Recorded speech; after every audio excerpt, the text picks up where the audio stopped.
Le geste est précis et rapide, l'odorat affûté. Un travail d'orfèvre, gousse après gousse. Ça sent très bon. Ici, on fait une vérification. On trie les gousses selon leur qualité dans chaque tas. Il y en a qui sont bien sèches, d'autres plus humides. S'il y a une gousse humide dans un tas de gousses sèches, ça abîme tout le tas. Patrick Rakut-Manzat est le directeur de cette société exportatrice. Dans quelques jours, il doit envoyer 8 tonnes de vanille en Europe. Il n'a pas le droit à l'erreur. Ça vaut à peu près dans les 4 200 000 $. Le kilo de vanille est passé de 60 à 600 $ en 4 ans. Cette flambée des prix a fait exploser l'insécurité. Certains exportateurs n'hésitent pas à comparer la filière au trafic de drogue. Par crainte des braquages, les entrepôts sont devenus de véritables coffres-forts. On a mis des caméras de surveillance dans tous les locaux et on a engagé des militaires pour le gardiennage. Et les personnels, on les fouille à chaque sortie. Même pour aller aux toilettes, il faut fouiller. Nous sommes dans la Sava, au nord-est de Madagascar, la capitale de la vanille. La région fournit 80% de la production mondiale. Ici, la majorité des habitants vivent de ce que l'on surnomme l'or vert. Philomène et son mari Tumunzanj sont cultivateurs. La vanille, c'est le résultat de plusieurs mois de travail, de patience et de sacrifice. On ne sait pas si on va garder la vanille jusqu'au marché annuel. En attendant le marché, on est toujours sur nos gardes, car nous ne sommes pas suffisamment armés.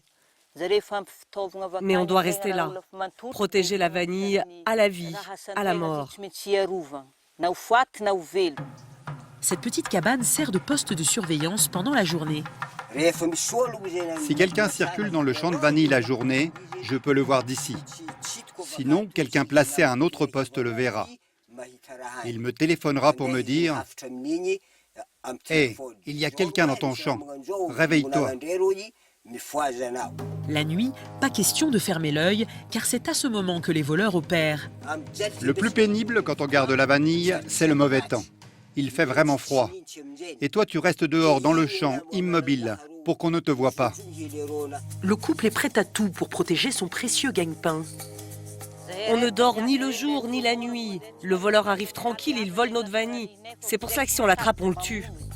Par peur des vols, de nombreux paysans sont contraints de récolter trop tôt.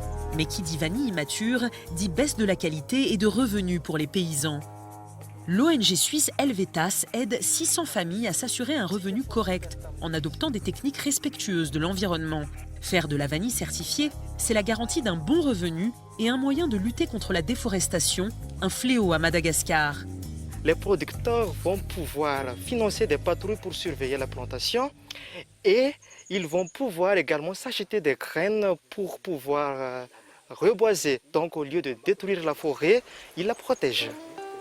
Dans la région, certains ont bâti des fortunes en un rien de temps.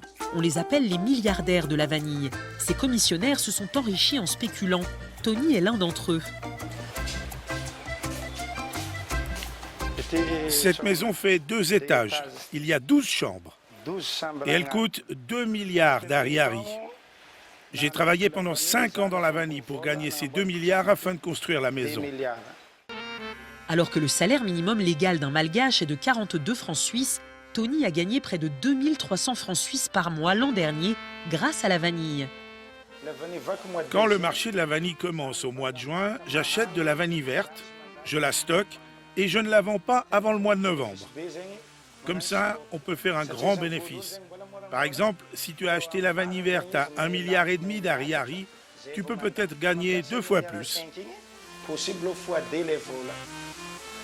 Bulle spéculative, insécurité, les exportateurs s'inquiètent des dérives de la filière. Georges Rangiamiarsou est dans la vanille depuis 30 ans. Ces dernières années, il a vu la qualité se dégrader. Il craint de voir la vanille malgache perdre le monopole au profit d'autres pays comme l'Indonésie ou l'Ouganda. Pour la vanille type Europe, il faut 26% d'humidité. Les gens exportent de la vanille lorsque c'est encore à 40%. Elle est encore gorgée d'eau. C'est une course au gain, voilà, quoi. Sans se soucier de la professionnalisation, de la qualité des gousses. Des géants de l'agroalimentaire suisse, américain et français viennent d'investir plus de 2 millions de francs suisses dans un projet de coopérative durable et éthique. Les industriels l'ont compris, il est urgent de sauver la vanille malgache.